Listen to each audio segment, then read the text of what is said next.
Assalamualaikum warahmatullahi wabarakatuh. Kembali lagi kita dengan pembahasan materi analisis regresi dan varian. Nah, kami dari kelompok 2 ingin membahas tentang inferensi dalam analisis regresi linear sederhana. Kelompok 2 terdiri dari 3 orang. Yang pertama ada Alex Wiranto Sihombing, yang kedua ada Adistia Rosa Huta Suhud, dan yang ketiga Hafizah, saya sendiri. Nah, sebelum kita masuk ke inferensial, kita membahas tentang dulu regresi linear sederhana itu apa. Nah, regresi linear sederhana yaitu merupakan suatu hubungan antara variabel independen X dengan variabel dependen Y secara linear. Nah, kita masuk kepada model regresi linear. Nah, yaitu ada YI sama dengan beta 0 ditambah beta 1 dikali XI ditambah epsilon I, di mana YI itu adalah hasil observasi pada trial ke I. XI merupakan konstanta yang diketahui nilainya, yakni tingkat variabel X dalam trial ke I. Beta 0 dan beta 1 merupakan parameter, dan epsilon I menyebar N 0, sigma pangkat 2 independen, di mana I sama dengan 1, 2, hingga ke N. Nah, beta 1 merupakan koefisien kemiringan dari garis regresi, dan beta 0 itu intercept dari garis regresi. Nah, kita masuk ke dalam inferensi dalam analisis regresi linear sederhana. Yang pertama itu kita akan mencari inferensi tentang beta 1, di mana ada selangkah percayaan bagi beta 1 dan uji bagi beta 1. Dan yang kedua ada inferensi tentang beta 0, di mana ada selang kepercayaan bagi beta 0 dan juga uji bagi beta 0. Nah, kita masuk ke inferensi tentang beta 1. Nah, beta 1 ini merupakan koefisien kemiringan dari garis regresi, dan penafsiran beta 1 ini yaitu dengan B1. Nah, kita kali ini menggunakan uji distribusi T. Nah, kita masuk kepada selang kepercayaan untuk beta 1 pada taraf kepercayaan 1 dikurang alfa, di mana beta 1 lebih besar sama dengan B1 dikurang T dengan indeks alfa per 2, di mana N kurang 2, S B1 lebih kecil B1 ditambah T dengan indeks alfa per 2, di mana N kurang 2, S B1.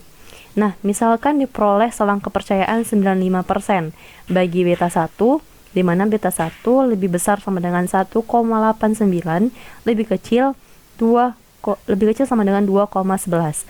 Nah, artinya diduga bahwa rata-rata banyaknya jam orang atau Y naik sekitar antara 1,89 sampai 2,11 satuan untuk setiap kenaikan 1 unit ukuran lot atau X.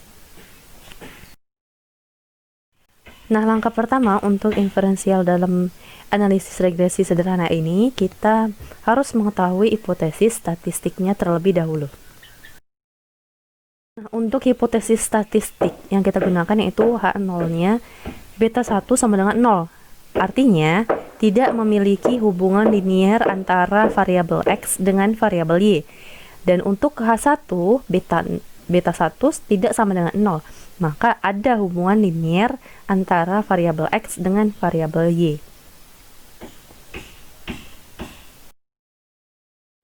Nah, yang kedua, kita menentukan taraf uji. Nah, alfa menentukan menerima besarnya toleransi dalam menerima kesalahan hasil hipotesis terhadap nilai parameter populasinya yang dinyatakan dalam persen. Misalnya, ada alfa sama dengan 1%, alfa sama dengan 5%.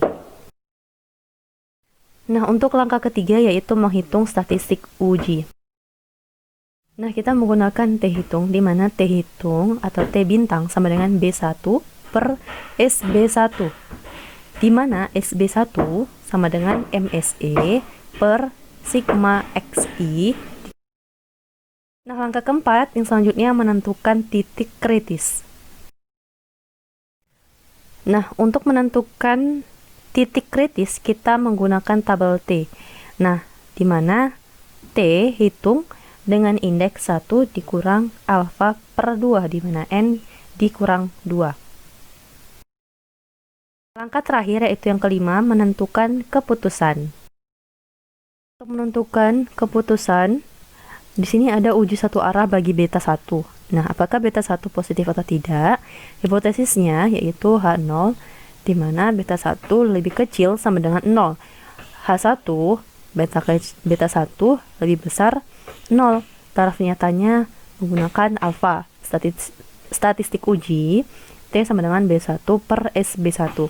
Nah, kriteria keputusannya di mana H0 ditolak jika T hitung lebih besar T alfa, di mana N kurang 2. Nah, apakah beta 1 negatif atau tidak? Hipotesisnya yaitu ada H0, di mana beta 1 lebih besar sama dengan 0. H1-nya beta 1 lebih kecil 0. Taraf nyatanya yang digunakan adalah alfa. Nah, statistik ujinya T sama dengan B1 per SB1. Nah, kriteria keputusannya H0 ditolak jika T hitung lebih kecil minus T alfa, di mana N kurang 2. Nah, selanjutnya akan dibahas mengenai inferensi beta 0 oleh Adistia Rosa Hutasuhud. Baiklah, selanjutnya inferensi tentang beta 0, uji T. Penaksiran titik beta 0.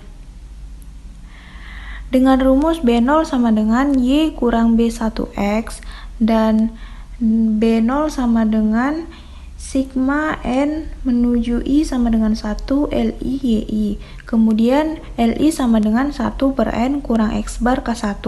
Kemudian K1 sama dengan XI kurang X bar per sigma N menuju I sama dengan 1 dikali XI kurang X bar pangkat 2.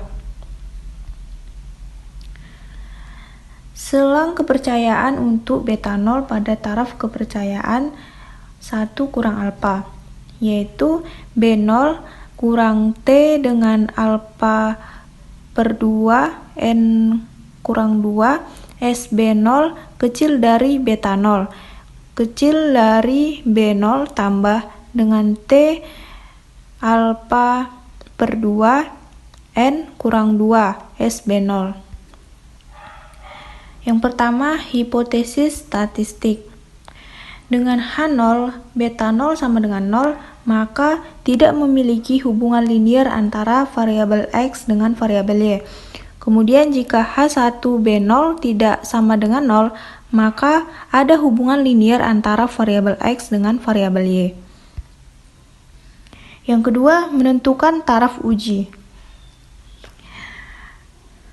Alpha, menentukan menerima besarnya toleransi dalam menerima kesalahan hasil hipotesis terhadap nilai parameter populasinya yang dinyatakan dalam persen. Yang ketiga, menghitung statistik uji. Dengan T hitung dengan rumus T sama dengan B0 per SB0. SB0 sama dengan MSE per sigma XI kurang X bar pangkat 2. Yang keempat, menentukan titik kritis. Dengan menggunakan tabel T, yaitu B0 kurang lebih T dengan T 1 kurang alfa per 2 N kurang 2 SB0. Yang kelima, menentukan keputusan. Menentukan keputusan dan kesimpulan dengan menggunakan jika T mutlak besar T tabel, maka tolak H0. Kemudian jika T mutlak kecil T tabel, maka terima H0. Baiklah, saya akan melanjutkan kepada contoh soal. Soalnya yaitu, suatu muatan berisi zat untuk riset medis dikirim melalui pengiriman via udara kepada pengguna dalam kotak berisi 1000 botol zat tersebut. Nah, data berikut merupakan data yang diperoleh dari 10 pengiriman botol zat tersebut, di mana X menyatakan banyaknya kotak yang dikirim dan Y menyatakan banyaknya botol yang pecah selama pengiriman. Nah, kita disuruh untuk membuat uji T menentukan ada tidaknya hubungan linear antara dua variabel tersebut dengan alfa 5%. Jadi penyelesaiannya, yang pertama itu kita buat hipotesisnya, di mana ada dua hipotesis, B1 sama dengan 0 untuk hipotesis 0 dan B1 tidak sama dengan 0 untuk hipotesis H1 dengan taraf uji 5%. Nah, berdasarkan perhitungan statistik uji didapat B1 sama dengan 4 dan SB1 sama dengan 0,469, sehingga didapat nilai T hitungnya yaitu B1 per SB1 sama dengan 8,5281.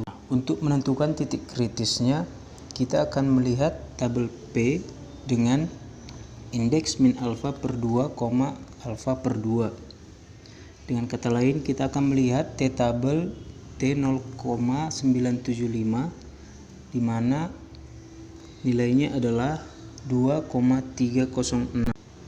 Nah, diperoleh keputusan di mana T hitung lebih besar dari T tabel, yaitu 8,528 lebih besar dari 2,306, sehingga H0 ditolak. Berarti kita dapat kesimpulan yaitu dengan tingkat kepercayaan 95% sudah cukup bukti bahwa terdapat hubungan yang linear antara waktu dalam pengiriman karton dengan jumlah botol yang rusak. Terima kasih. Baiklah teman-teman semuanya, sampai sini saja pembahasan kita mengenai inferensi dalam analisis regresi linear sederhana. Kami kelompok 2 mohon maaf jika ada kekurangan ataupun kesalahan dalam video ini. Sekian dan terima kasih. Assalamualaikum warahmatullahi wabarakatuh. Sampai jumpa.